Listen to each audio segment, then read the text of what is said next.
Welcome to Tanvi's kitchen. ఈరోజు నేను చపాతీతో ఒక వెరైటీ ఐటెం చూపించబోతున్నాను. రెగ్యులర్గా కర్రీలలో తినడం బోర్ కొడుతున్నప్పుడు ఈ రెసిపీని ట్రై చేయొచ్చు. లేట్ చేయకుండా ఈ రెసిపీని ఎలా చేసుకోవాలో చూసేద్దాం. మీకు నచ్చిన ఫ్లేవర్ ఒక లేస్ ప్యాకెట్ని తీసుకోండి. నేను ఇక్కడ గ్రీన్ లేస్ని తీసుకున్నాను. చపాతీ కర్రతో అయినా లేదా చేత్తో అయినా ఈ లేస్ని చిన్న చిన్నగా క్రష్ చేసుకోవాలి. క్రష్ చేసుకున్న లేస్ని ఇప్పుడు పక్కన పెట్టేసుకొని స్టవ్ ఆన్ చేసి స్టవ్ మీద ఒక ప్యాన్ పెట్టుకోవాలి. ప్యాన్ హీట్ అవ్వగానే అందులో 2 టేబుల్ స్పూన్ల ఆయిల్ని వేసి హీట్ చేసుకోవాలి. ఆయిల్ హీట్ అవ్వగానే ఇందులో చిన్నగా సన్నగా కట్ చేసుకున్న ఉల్లిపాయ ముక్కలను వేసి ఫ్రై చేసుకోవాలి. ఈ ఉల్లిపాయలు కొద్దిగా ఫ్రై అయిన తర్వాత తరిగిన పచ్చిమిర్చిని కూడా వేసుకొని ఫ్రై చేసుకోవాలి.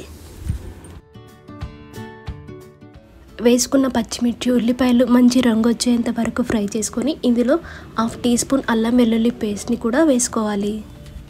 అల్లం వెల్లుల్లి పేస్ట్ వేసిన వెంటనే కలుపుకోవాలి, లేదా అడుగంటుతుంది. ఈ అల్లం వెల్లుల్లి పేస్ట్ పచ్చివాసన పోయేంత వరకు ఫ్రై చేసుకొని ఇందులో 1/2 టీ స్పూన్ పసుపును కూడా యాడ్ చేసుకోవాలి. ఆనియన్స్ బ్రౌన్ కలర్లోకి వచ్చేంత వరకు వీటిని మంచిగా ఫ్రై చేసుకోవాలి. ఇందులో ఎగ్స్ని వేసుకోవాలి. నేను 2 చపాతీలకి 3 ఎగ్స్ని తీసుకున్నాను. ఎగ్స్ వేసిన వెంటనే కలుపుకోవాలి. ఇలా మ్యాష్ చేసుకుంటూ ఎగ్స్ని బాగా కలుపుకోవాలి. వీడియోలో చూస్తున్నట్లుగా ఎగ్ మిశ్రమం మొత్తం ఇలా చిన్న చిన్న గ్రాన్యూల్స్గా రావాలి. ఇప్పుడు ఇందులో 1/2 టీ స్పూన్ కారము, రుచికి సరిపడా ఉప్పును కూడా వేసుకొని కలుపుకోవాలి. వేసుకున్న ఉప్పు కారం ఎగ్కి బాగా పట్టేటట్టు కలుపుకున్న తర్వాత ఇందులో 1/2 టీ స్పూన్ గరం మసాలాను కూడా వేసుకొని ఒకసారి కలుపుకొని స్టవ్ ఆఫ్ చేసుకోవాలి. అయినా ఈ ఎగ్ మిశ్రమాన్ని పక్కన పెట్టేసుకుందాం. ఇప్పుడు చపాతీని తీసుకొని దానిపైన మయోనీస్ని వేసుకొని చపాతీ అంతా ఈవెన్గా స్ప్రెడ్ చేసుకోవాలి. దీనిపైనే టమాటో కెచప్ని కూడా వేసుకొని ఈవెన్గా మొత్తం స్ప్రెడ్ చేసుకోవాలి.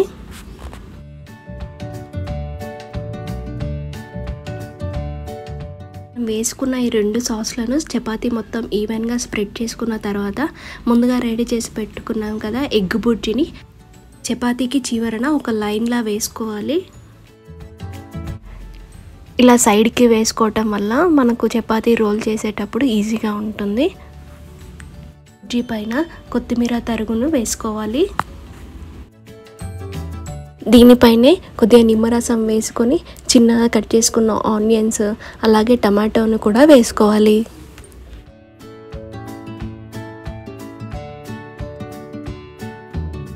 రెసిపీకి ఎక్కువ టేస్ట్ని ఇచ్చే ఇంగ్రీడియంట్ ఇప్పుడు వేసుకోవాలి.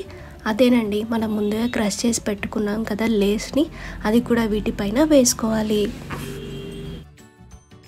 ఇప్పుడు వేసుకున్న ఇంగ్రీడియంట్స్ అన్నీ బయటకి రాకుండా జాగ్రత్తగా చపాతీని రోల్ చేసుకోవాలి. చూడండి వీడియోలో చూపిస్తున్నట్లుగా ఈ విధంగా జాగ్రత్తగా రోల్ చేసుకోవాలి.